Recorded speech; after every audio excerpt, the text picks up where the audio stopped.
ओम शांति। आज हम 25 मार्च 81 की अव्यक्तवाणी सुनते हैं। आज की वाणी का सार है, महानता का आधार संकल्प, बोल और कर्म की चेकिंग। आज बाप दादा अपने चरित्र भूमि, कर्म भूमि, वरदान भूमि, महान तीर्थ भूमि, महान यज्ञ भूमि के सर्व साथियों से मिलने आए हैं। मधुबन निवासी अर्थात महान पावन धरनी निवासी, इस धरनी पर आने वालों का भी महान पाठ है।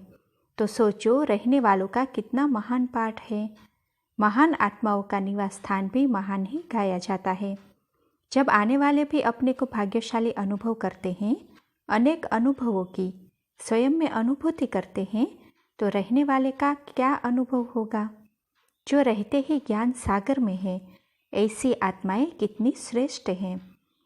ऐसे सब मधुबन निवासी अपने को इतना महान अनुभव करते हो। जैसे टॉप का स्थान है, ऐसे ही स्थिति भी टॉप की रहती है, नीचे तो नहीं आते हो। मधुबन निवासियों के कितने प्रकार की लिफ्ट की गिफ्ट है, उसको जानते हो। कितनी गिनती की है, वह इतनी ही है जो गिनती नहीं कर सकते हो। मधुबन की महिमा के गीत सभी गाते हैं, लेकिन मधुबन निवासी वह गीत गाते हैं। मधुबन निवासियों का चित्र दूर दूर रहने वाले भी अपने दिल में कितना श्रेष्ठ चित्र खींचते हैं, यह जानते हो। ऐसा चित्र अपना चैतन्य में तैयार किया है। जैसे स्थूल पहाड़ी है, वैसे सदा ऊंची स्टेज की पहाड़ी पर रहते हो। ऐसी ऊंची स्टेज जहाँ पुरानी दुनिया के वातावरण का कोई प्रभाव आ नहीं सकता। ऐसी स्टेज पर रहते हो कि नीचे आ जाते हो। नीचे आने की आवश्यकता है। मधुबन को डबल लकीर है। एक तो मधुबन निवासी मधुबन की लकीर के अंदर है, और दूसरा सदा श्रीमत की लकीर के अंदर है। तो डबल लकीर के अंदर हो। डबल लकीर के अंदर रहने वालों की स्टेज कितनी श्रेष्ठ होगी। आज बाप दादा अपने भूमि निवासियों से मिलने आए हैं। बाप की चरित्र भूमि है ना, तो भूमि निवासियों से विशेष स्नेह होगा ना। बेचारे आज के भक्त तो भूमि की मिट्टी मस्तक में लगाने के लिए तरस रहे हैं, और आप सदा वहाँ निवास करते हो, तो कितने भाग्यशाली हो। दिल तख्त नशीन सब है, लेकिन मधुबन निवासी चूल्हा पर भी है तो दिल पर भी है। डबल हो गया ना। सबसे ताज़ा माल मधुबन निवासियों को मिलता है। सबसे बढ़िया अनुभवों की पिकनिक मधुबन निवासी करते हैं। सबसे ज़्यादा मिलन महफिल मधुबन निवासी करते हैं। सबसे ज़्यादा चारों ओर के समाचारों के नॉलेजफुल भी मधुबन निवासी है। मधुबन निवासियों से मिलने से सभी को आना पड़ता है, तो इतना श्रेष्ठ भाग्य और वर्णन कौन करता है। बाप बच्चों का भाग्य वर्णन कर रहे हैं। मधुबन निवासियों का कितना श्रेष्ठ भाग्य है। अगर एक बात भी सदा याद रखो तो नीचे कभी आ नहीं सकते। अब जितनी बाप ने मधुबन निवासियों के भाग्य की महिमा की, उतनी ही महान आत्मा समझकर चलते हो। मधुबन की महिमा सुनकर फॉरेनर्स भी देखो खुश हो रहे हैं। इन सब के मन में उमंग आ रहा है कि हम भी मधुबन निवासी हो जावे। आज फॉरेनर्स जैसे गैलरी में बैठे हैं। गैलरी में बैठकर देखने में मज़ा होता है। कब मधुबन निवासी देखने वाले, कभी फॉरेनर्स देखने वाले। मधुबन निवासियों के लिए सिर्फ एक ही बात स्मृति में रख समर्थ बनने की है। वह कौन सी? जिस एक बात में सब समाया हुआ है। तो देखो, बाबा कहते हैं, जो भी संकल्प करो, बोल बोलो, कर्म करो, संबंध व संपर्क में आओ। सिर्फ एक चेकिंग करो कि यह सब बाप समान है। जो मेरा संकल्प वह बाप का संकल्प है। मेरा बोल बाप का बोल है, क्योंकि सबकी यही प्रतिज्ञा है बाप से कि जो बाप ने सुना है वही सुनाएंगे, जो बाप सुनाएंगे वही सुनेंगे, जो बाप ने सोच के लिए दिया है वही सोचेंगे। यह तो सबका वायदा है ना। जब यह वायदा है तो सिर्फ यह चेकिंग करो। यह चेकिंग करना मुश्किल तो नहीं है ना। पहले मिलाओ, फिर प्रैक्टिकल में लाओ। हर संकल्प पहले बाप समान है, यह चेक करो। पहले भी सुनाया था कि जो द्वापर युगी राज है व रजवाड़े होकर गए हैं। कोई भी चीज़ स्वीकार करेंगे तो पहले चेकिंग होती है, फिर स्वीकार करते हैं। तो द्वापर के राजे आपके आगे क्या लगते हैं? आप लोग तो फिर भी अच्छे राजे बने होंगे, लेकिन गिरे हुए राजाओं की भी इतनी खातिरी होती तो आप सबका संकल्प भी बुद्धि का भोजन है, बोल भी मुख का भोजन ही है, कर्म हाथों का पाँव का भोजन है। तो सब चेक करना चाहिए ना, पहले करके फिर सोचना, इसको क्या कहा जाएगा? डबल समझदार क्या? सिर्फ यह एक बात सदा अपनी निजी संस्कार बना दो, जैसे स्थूल में कई आत्माओं के संस्कार होते हैं, ऐसे वैसे कोई चीज़ कब स्वीकार नहीं करेंगे, पहले चेक करेंगे, देखेंगे, फिर स्वीकार करेंगे। आप तो सब महान पवित्र आत्माएं हो, सर्वश्रेष्ठ आत्माएं हो, तो ऐसी आत्माएं बिना चेकिंग के संकल्प को स्वीकार कर दे, वाणी से बोल दे, कर्म को कर ले, यह महानता नहीं लगेगी? तो मधुबन निवासियों के लिए सिर्फ एक ही बात है, चेकिंग की मशीनरी तो है ना, अभ्यास ही मशीनरी है। मधुबन वालों की महिमा भी बहुत गाते हैं। अथकपन की खुशबू तो बहुत काल से आती है, जैसे अथकपन की खुशबू आती है, यह सर्टिफिकेट तो मिला है, इसके साथ और क्या ऐड करेंगे? जैसे अथक हो वैसे ही सदा एक रस। जब भी रिजल्ट देखे तो सबके रिजल्ट एक रस अवस्था में नंबर 1 हो, दूसरा तीसरा नंबर भी नहीं, क्योंकि मधुबन है सबको लाइट और माइट देने वाला।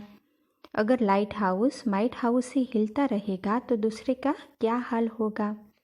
मधुबन निवासियों का सब वायुमंडल बहुत जल्दी चारों ओर फैलता है।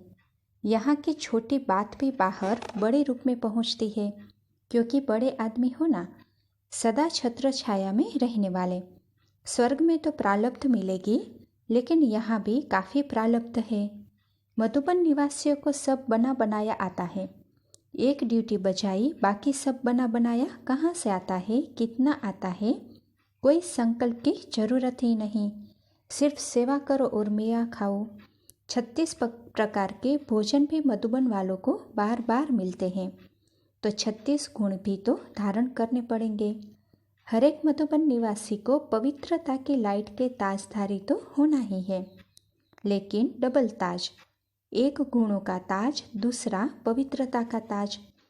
जिस ताज में कम से कम 36 हीरे तो होने ही चाहिए। आज बाप दादा मधुबन निवासियों को खास और सभी को आम गुणों के ताज की क्राउन सेरेमनी करा रहे हैं।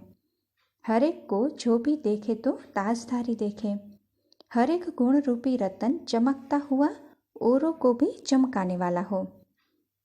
तो बाप दादा ने ड्रिल कराई, सभी लवलीन स्टेज पर स्थित हो ना, एक बाप दूसरा न कोई।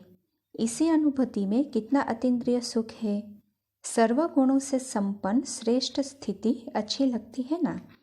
इसी स्थिति में दिन और रात भी बीत जाए, फिर भी सदा इसी में रहने का संकल्प रहेगा, सदा इसी स्मृति में समर्थ आत्मा हो। बाप दादा निरंतर बच्चों से मिलन बनाते रहते हैं और मनाते रहेंगे। अनेक बच्चे होते भी हर एक बच्चे के साथ बाप मिलन मनाते ही हैं, क्योंकि शरीर के बंधन से मुक्त बाप और दादा दोनों एक सेकंड के अंदर अनेकों को भाषण दे सकते हैं। अच्छा, दीदी जी के साथ मुलाकात है। रॉयल फैमिली बन चुकी है या अभी बन रही है? राज्य कारोबार चलाने वाले निकल चुके हैं या अभी निकलने हैं? एक है चलाने वाले, एक है कारोबार में आने वाले। जो तख्तनशीन होंगे वह राज्य चलाने वाले, और जो संबंध में होंगे वह है राज्य कारोबार में आने वाले। तो राज्य कारोबार चलाने वाले भी अभी बन रहे हैं ना। राज्य कारोबार चलाने वालों की विशेषता क्या होगी? तख्त पर तो सब नहीं बैठेंगे, तख्त वालों के संबंधी तो बनेंगे, लेकिन तख्त पर बैठने वालों की तो लिमिट है ना। रॉयल फैमिली में आने वाले और राज्य सिंहासन पर बैठने वाले, उन्हों में भी अंतर होगा। कहलाएंगे तो वह भी नंबर 1, नंबर 2 विश्व महाराजन की रॉयल फैमिली। लेकिन अंतर क्या होगा? तख्तनशीन कौन होंगे? उसके भी कोई फायदे होंगे ना। इस पर सोचना। संगम युग पर तो दिल तख्त के अधिकारी सबको बाप बनाते हैं। भविष्य में राजे महाराजे तो बनेंगे, लेकिन फर्स्ट नंबर वाला तख्त जो फर्स्ट लक्ष्मी नारायण वाला होगा, उसके तख्त नशीन कौन होंगे। छोटे छोटे तख्त और राज्य दरबार तो लगेगा, लेकिन विश्व महाराजन के तख्त का विशेष आधार है हर बात में, हर सब्जेक्ट में बाप को पूरा फॉलो करने वाले। अगर एक भी सब्जेक्ट में फॉलो करने में कमी पड़ गई तो फर्स्ट तख्त के अधिकारी नहीं बन सकते। नर से नारायण, नारी से लक्ष्मी पद पा लेंगे, लेकिन फर्स्ट नंबर का ताज और तख्त, उसके लिए बाप दादा दोनों को हर बातों में फॉलो करना पड़े, तब तख्त भी फॉलो में मिलेगा। हर बात में, हर संकल्प में, हर संकल्प में, संस्कार में फॉलो फादर करना है। इसके आधार पर नंबर भी बनेंगे। तख्त वही मिलेगा, लेकिन उसमें भी नंबर होंगे। सेकंड लक्ष्मी नारायण और 8वां लक्ष्मी नारायण, अंतर तो होगा ना। यह फॉलो में अंतर पड़ जाता है। इसमें भी गुह्य रहस्य है। महाराजा बनना और महारानी बनने का भी रहस्य है। बाप दादा भी राजधानी देखते रहते हैं, कौन कौन किस राज्य के अधिकारी बनते हैं, किस रेखाओं के हिसाब से बनते हैं, यह भी राज है ना। फॉलो फादर की भी बड़ी गुह्य गति है। जन्म से फॉलो फादर, बचपन जीवन से फॉलो फादर, युवा जीवन में फॉलो फादर, सेवा के जीवन में फॉलो फादर, फिर अंतिम जीवन में फॉलो फादर। स्थापना के कार्य के साथ और सहयोग में कितने समय के कितने % में फॉलो किया, पालना के कार्य में कहाँ तक फॉलो किया, अपने औरों के विघ्न विनाशक कार्य में कहाँ तक फॉलो किया, यह हिसाब के मार्क्स मिलाकर फिर टोटल होता है। टोटल के हिसाब से फाइनल नंबर होता है। आप सब जंप लगा सकते हो, कोटों में कोई ऐसे कमाल दिखा सकते हो।